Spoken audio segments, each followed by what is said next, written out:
Hello everyone! So it's been a while. I just got back like last weekend. Visiting family. I was gonna do a video there, but yeah.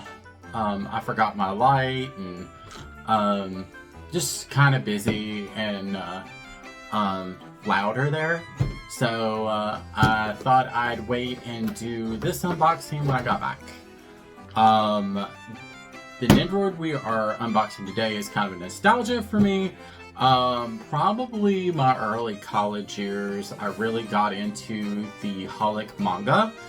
And I actually read the manga, or started reading the manga before the anime came out. And the manga, I feel, is I mean, most people will say that the mangas are always better, but most of the time it's whatever the source material is normally better. So like there's a few animes that are original and then get a manga adaptation, which I think the anime is better in those scenarios. But most of the time, if there's a manga that's turned into an anime, the manga is going to be a little bit better. But I feel like the manga was a little bit darker, or leaned more into the darkness, where the anime really wasn't. And the manga was connected to Tsubasa Chronicles, where the anime kind of didn't show that connection as much. I think there were a couple of crossover like movie. I think there was like maybe a crossover movie, or there's a couple of OVAs that may have had the crossover, but the main anime did not.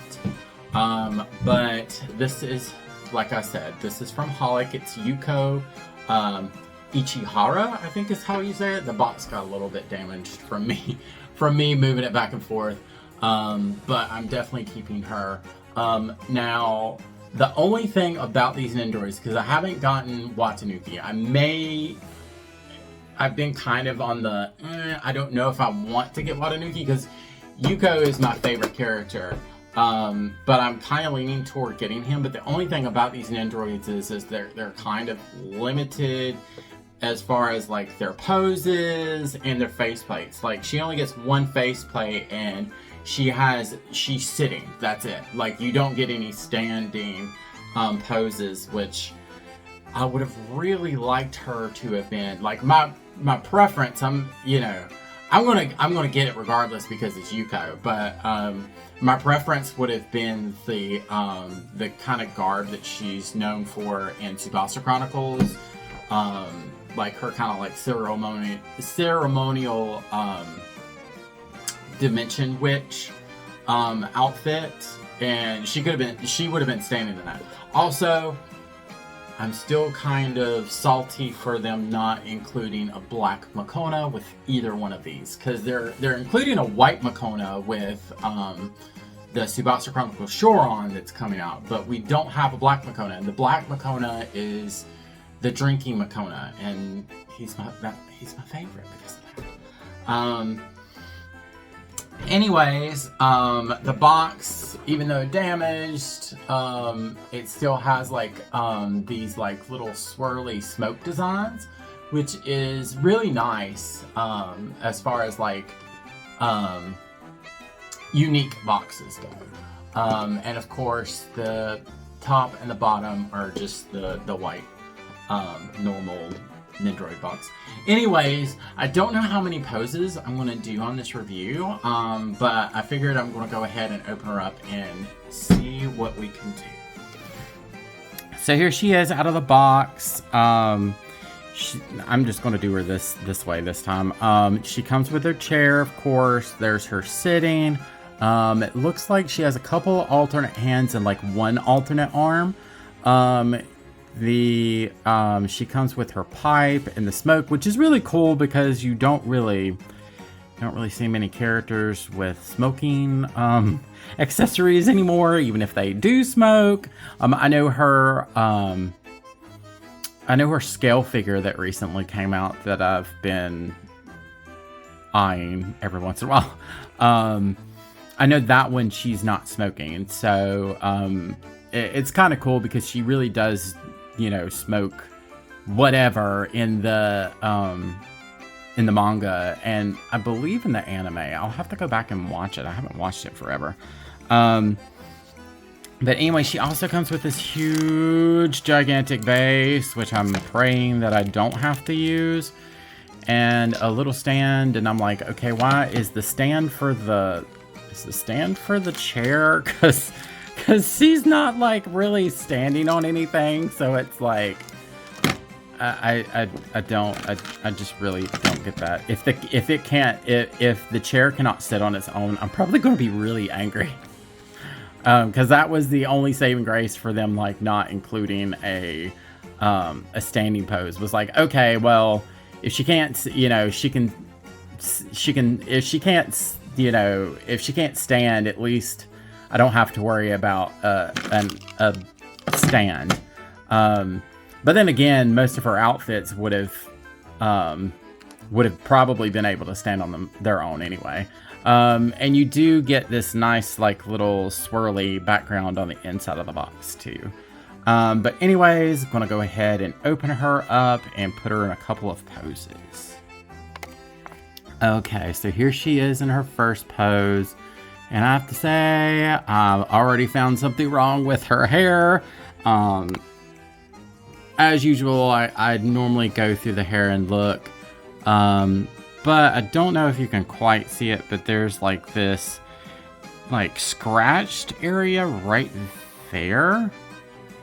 And it also looks like somebody's fingerprint is on top of it. Well, and I mean, it's not mine.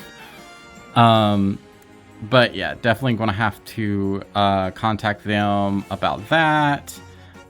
Because I did try wiping it and see if it would come off, and there's even like a part where it looks like somebody scratched it.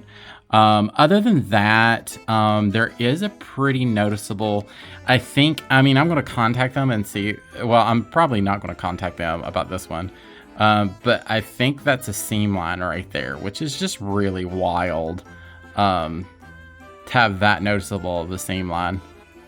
It also seems like there's kind of like a weird, like, swoop in the hair as far as like the color is concerned, in the back, but the back doesn't bother me as much as the front does. Like, it's kind of bad. And it's like, really, like, you had nothing to do but, and then that was just a paint chip.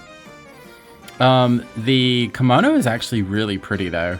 Even though it's very simplistic, the belt on the kimono is just really, really pretty. There is a few paint flaws around the chest hole area, but not bad. But, and I put in her cigarette, or her pipe. There you go. And I didn't even put in her smoke. I'll be right back. Okay, and we're back, and there's her with her pipe, with the smoke coming out. The smoke's not half bad. Looks like there is like a little thing right there, but I can get that off. It's just an extra piece of the plastic. But yeah, this is a pretty, like, okay pose. I do understand why they provided a base for her, just for the simple fact that her kimono is what hits the ground on her feet. So I guess it gives a little extra bit of stability, but yeah, no, there's not even, I don't see a hole. Okay, yeah, there is a hole in the kimono. But, like, I don't even understand how you would do that, because there's no connection to the base. It's just very odd. Anyways, we're going to go and do at least one more pose with the silly. It did come with, yes, the label for the sake. But at least want to put her in that pose before we go. Here is the second pose, and I have to say this is my favorite, and I'm probably going to keep her this way. Not much else you can really do with her. She has like that one extra arm. I guess you could have her smoking with her holding the bottle. And then you can also use the other face with the pose, but you're very limited. And then there's also like, you feel like because of the hair that it's like, I almost feel like the hair should have gone behind here. I mean, I understand what they were doing with it, but there's a lot of extra space with the chair, and the chair basically, the figure basically balances on the hair with the hair on the chair, and then the kimono down on the ground. I will say that I would suggest that if you do get this figure, to, when swapping any parts out, always take the head off. Her long bangs and her like the hair, the long hair in the front makes it really hard to change things out. And I'd also make sure you put it back on after you put the head on. It makes it a whole lot easier. Other than that, I have like the chair looks relatively cheap, in my opinion. It could have been like a darker red, but it's very dyed plasticky looking. And then I'm kind of upset about the black hair. Like, it should have been something very easy to do, because there's not any shading in it. It's jet black. So I'm just like, why is there fingerprints and scratches all on the front? Just aggravates me. And then the sticker doesn't really want to stay on that well for the bottle, and the printing was kind of off-centered. The second they gave you a backup sticker, but the backup sticker was more off-centered than the one I used. But anyways, would I suggest this Nendoroid to anyone? In general, no. I would say skip it and get something else, like the Chi that's coming out. Even though I dislike her outfit that they used. They could have used that her signature brown ugly dress, and I would have been happier than with just the plain white. But you get a sitting pose, which is probably the one I'm going to put her in, because it's really cute. But at least she has 3 faceplates. I almost am like, well, maybe I should have gotten Watanuki instead of Yuko, even though I do love Yuko more. I feel like his has a little bit more personality, and even though he only has 2 faceplates, it's a little bit more, you have a little bit more posing options. I mean, especially since he stands. But anyways, I would have been a lot happier and would have forgiven them all if they had given me a black Makona. Anyways, if you like this kind of stuff, like and subscribe, and let me know what other nostalgic Nendoroid that you're looking forward to. This is making me kind of nervous for the Tamahome from Fushigi. I wish they would make a Noriko, and I feel like they should make a Miyaka too, but then again, I feel like they should have made a Toru from Fruits Basket to go with Kyo and Yuki, but that didn't happen. So anyways, y'all have a good one. I'll see y'all later.